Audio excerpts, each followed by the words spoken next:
Hello and welcome to the Attunement Emissary Legacy series. My name is Gary Goodhue and I will be your host.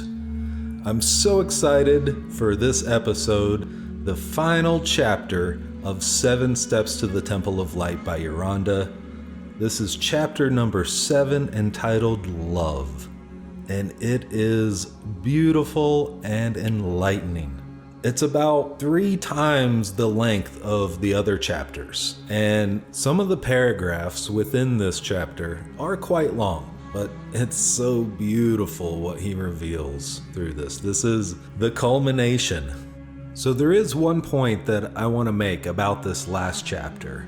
I think I made this point at the beginning of our series, but Uranda has a way in his writing where he puts everything in a masculine perspective. So every time that he's talking about a person, he's using the word he. And even often when talking about God, it's even in a masculine perspective. And that just has to do with the culture of the day. I've read a lot of Uranda's teachings, and he definitely goes into aspects of Father God and Mother God. So I just wanted to point that out so that we can just be aware of it and look past it. This is a universal process applicable to both males and females. That's just a thing from the past, and the teachings themselves are gold. So without further ado, let's go into Chapter 7, Love. Love is the power of the Wonderful One, and in it is the creative essence.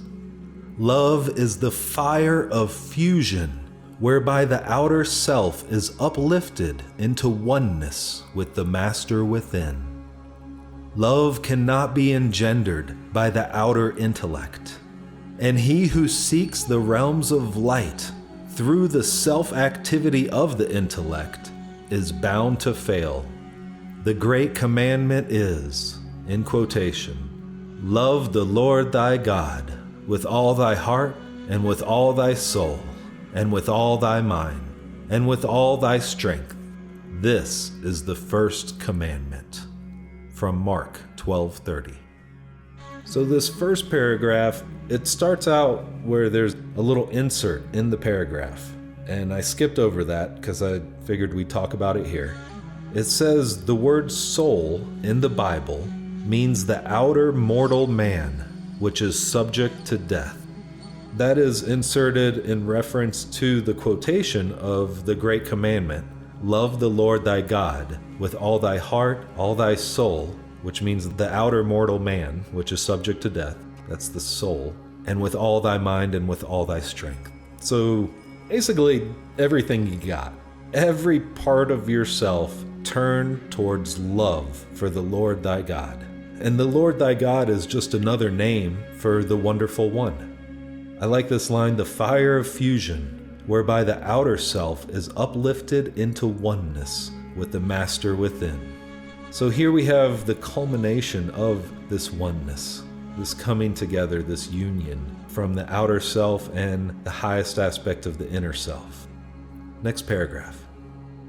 The Lord thy God is the Wonderful One within you, and when your love for him is complete, so that you love him with all of your whole outer being, you will instantly find yourself dwelling in his presence. He who is like unto the people of the world spends the greater portion of his strength in loving material things. All day long he works and strives for that which he loves. For his first love is for his body, that it may have food to eat and clothing to put on. And his second love is for his family, that through them his love for things physical may be more fully satisfied. And his third love is for various kinds of display and fame, as they may be made manifest in the material things. And after all this, he has an intellectual idea that he loves God. Such a one spends his whole time trying to satisfy the desires of the body, which he loves so much, and in the end, he finds that his reward is death.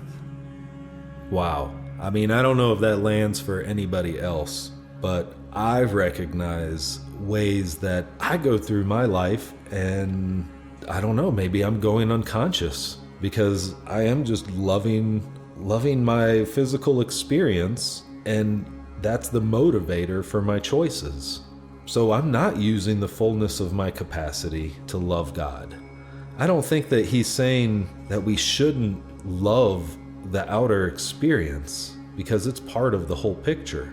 But if we're solely in the outer experience and we're not connecting within to the wonderful one and giving that our love response, and it's just creation on a physical material level, well, then we got to change that, because that won't bring the union with God within. So let's see what else Uranda has to say about this topic. Next paragraph. As long as a man continues to give first attention to his love for himself, he cannot know the love of the Lord within himself, and he shall find that the buffetings of life shall continue to torment him day and night, as long as he follows after the dictates of the devil of his own outer mind. Until a man knows and lives this first commandment, he knows not the second, which relates to loving others. Until a man abides in the spirit of this first commandment, he dwells in hatreds, envyings, strife, lack, and limitation, and the end thereof is death. He who says, I have to make a living, and I have no time to waste in trying to let God do anything, is thereby saying, I love myself and material things so much that I have no room left in which to love God.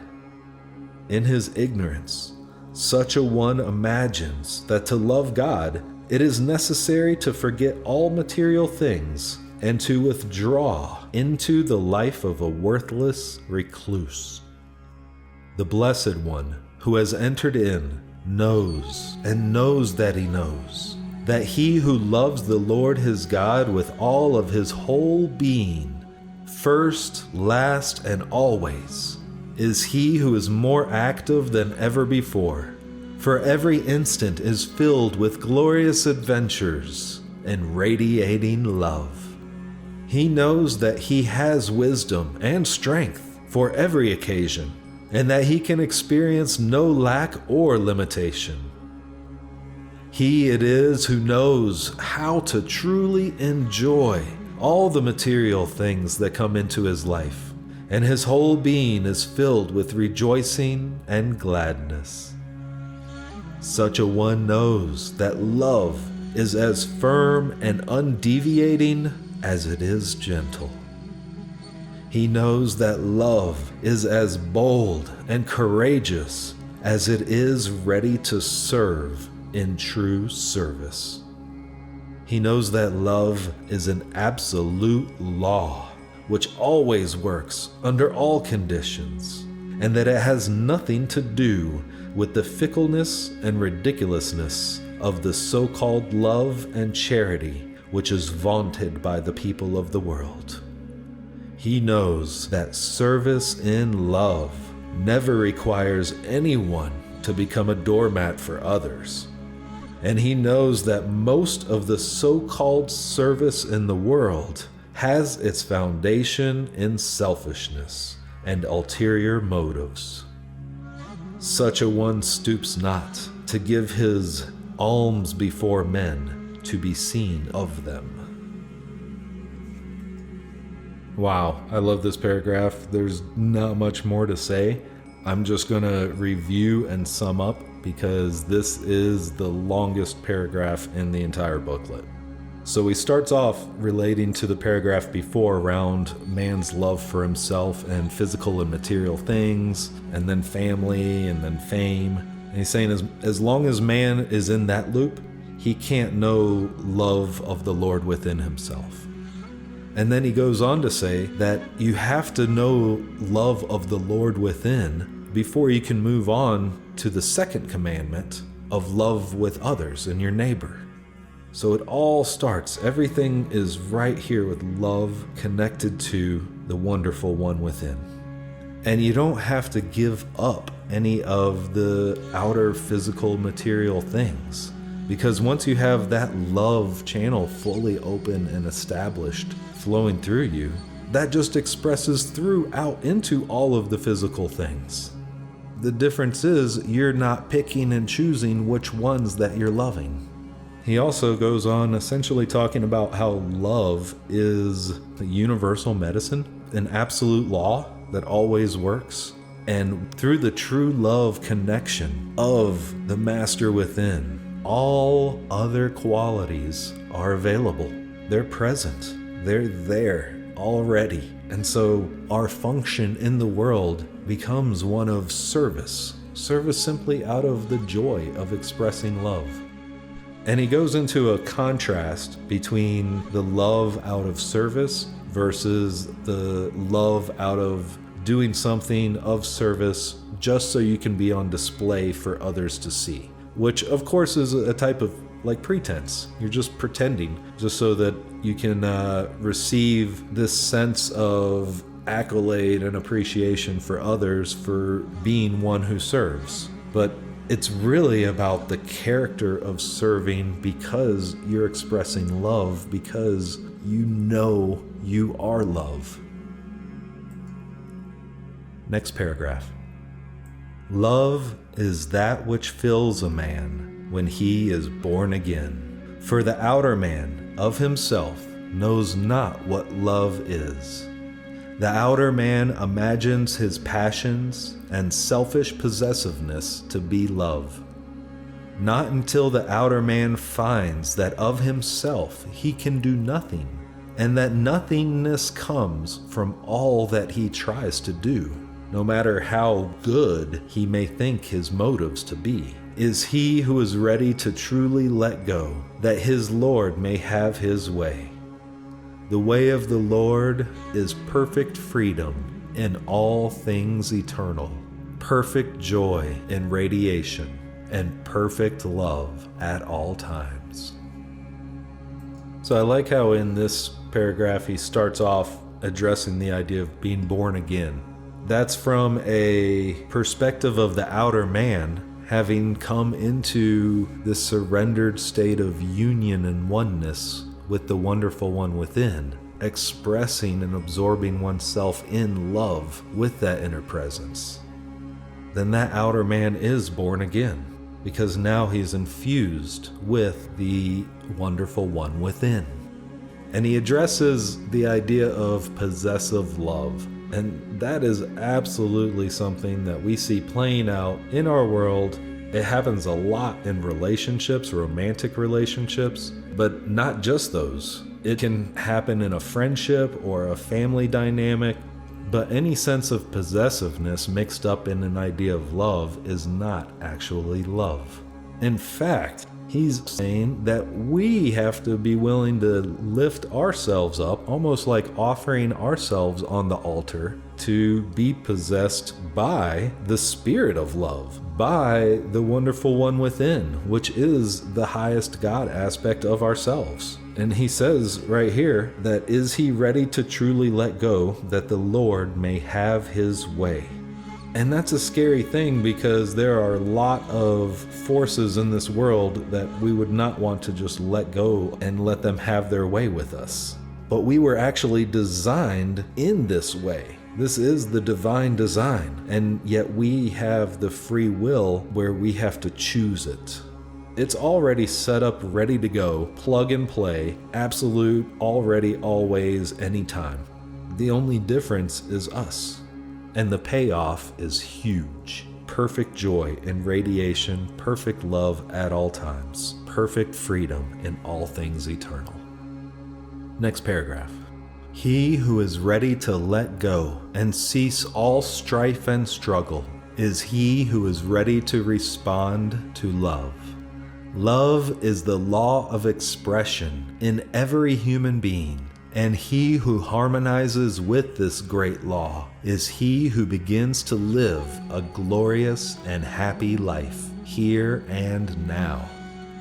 There is only one way whereby anyone may harmonize with this law, and in this one way is certain and absolute success. No matter who the person is, no matter what he has or has not done, and no matter where he is or is not, this way works for the bond and for the free, for the poor and for the rich, for it is no respecter of persons.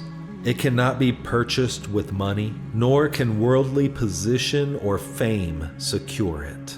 A college education is no help in finding it, and lack of so-called education is no hindrance. It cannot be secured through the power of intellect, and it is available to all of simple ways and thoughts.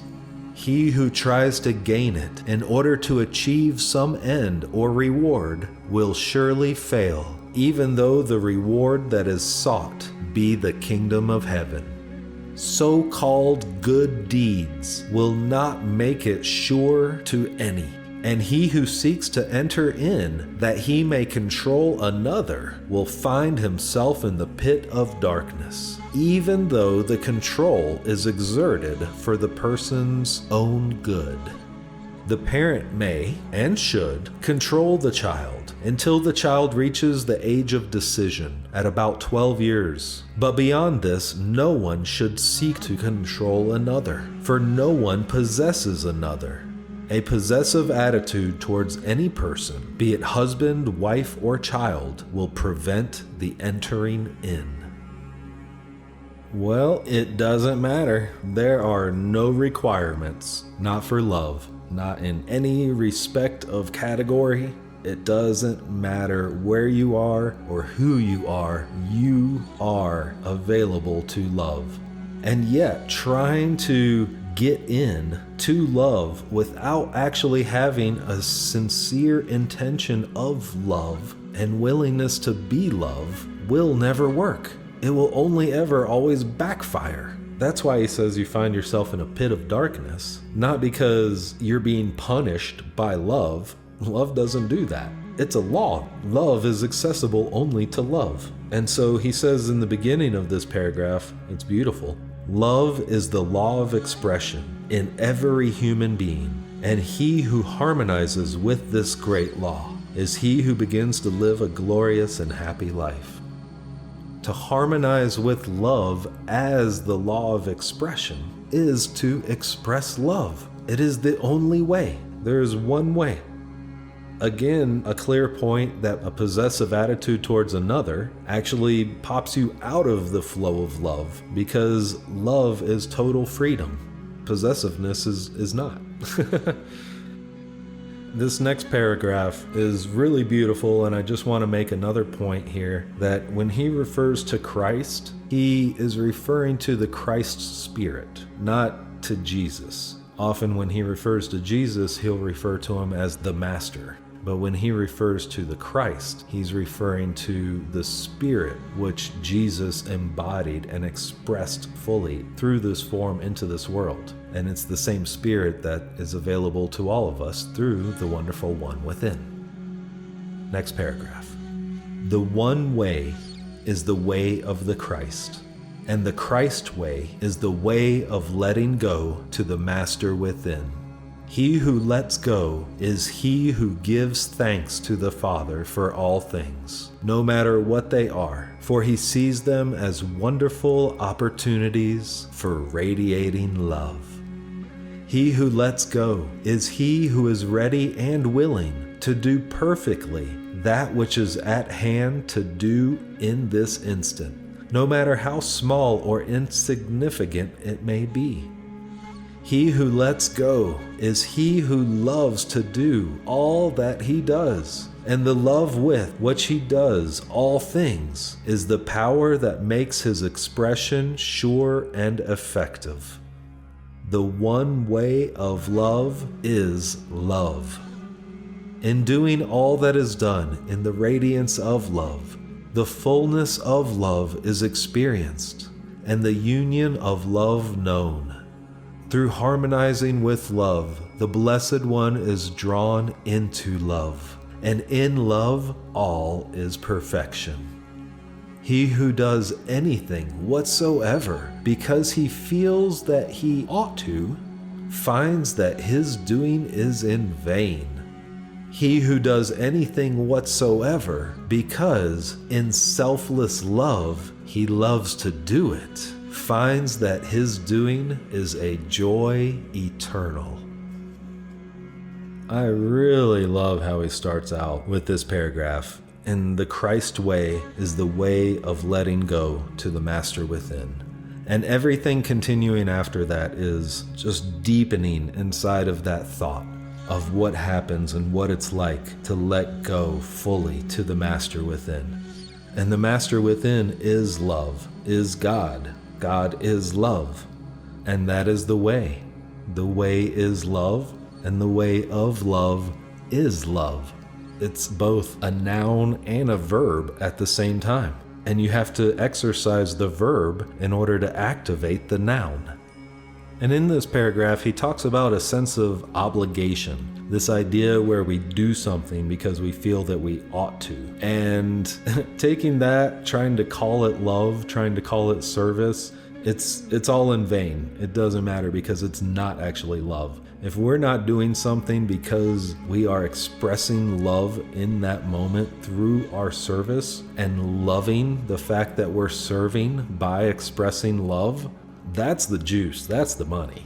Anything else, any secondary type of love or human concept we have of love, that's not the same thing as what he's talking about here. So he's pulling out lots of different examples for contrast so that we can see that some of our concepts and ideas of what love is from a human perspective in human relationships does not transfer over to this experience of love, which transcends because it is the pure absolute love that created universes and lives within all of creation. Whew. All right, here it is. Last paragraph. The secret of the all is the secret of love, and only he who loves is able to understand love. To the one who loves not, these words will be empty. To the blessed one who loves in selfless love, these words will reveal the all. The way of love is love. To know love, the Blessed One begins to practice love. The way of the Christ is love. The way of joy is love. The way of peace is love. The way of perfect health is in love. The way of release from fear and worry is love. The way of freedom is love. The way of eternal life is love. I am is love. I am that I am is love. Love is all. Without love, there is nothing. In love is all that is eternal. Love includes all and is all. He who lets love radiate in every instant of his life without concern for results is he who knows love. To know love, the Blessed One must begin to love. He who loves not is not loved, and he cannot know love until he begins to love.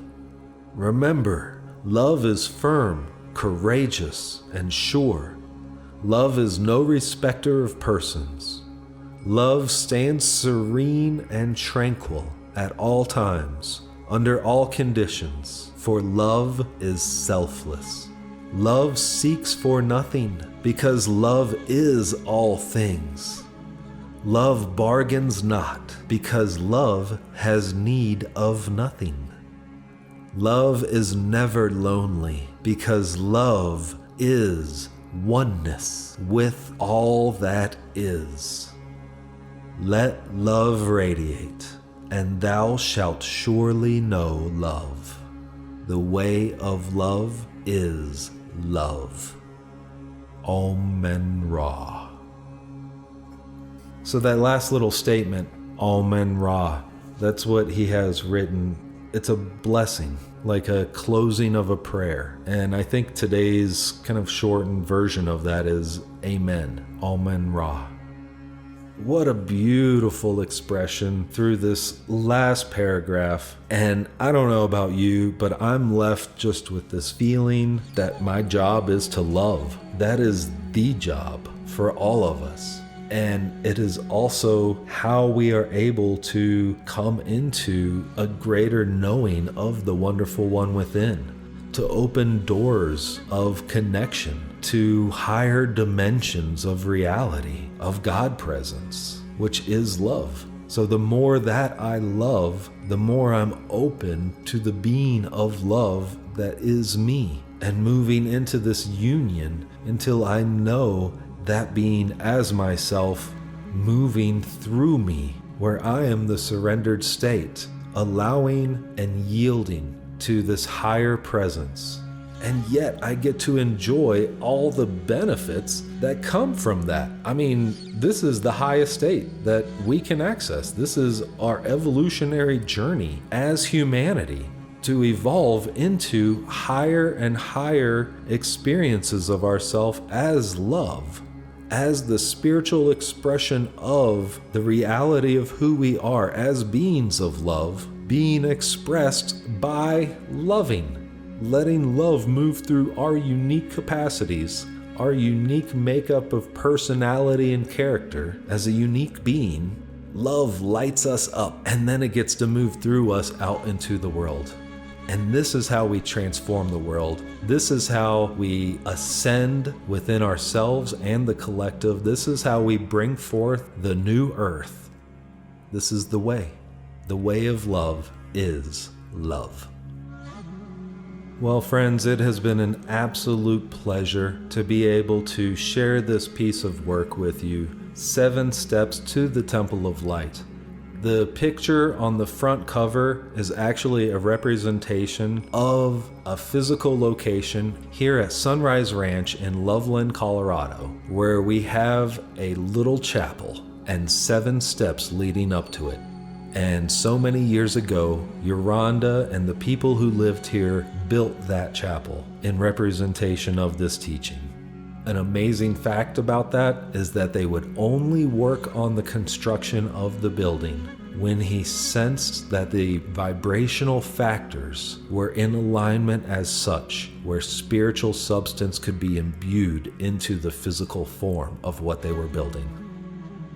I've loved sharing this material with you. I hope you've received a lot of value out of it. I hope it adds to your spiritual journey, and there's more to come. We've got lots more material like this. So keep showing up, like, subscribe, leave us a comment. We'd love to hear your thoughts. We know what we express, so let's express. And of course, let's express love. I leave you with this blessing. May you attune to the highest, maintain a vibration of love, and uplift your world by blessing all. Until the next time.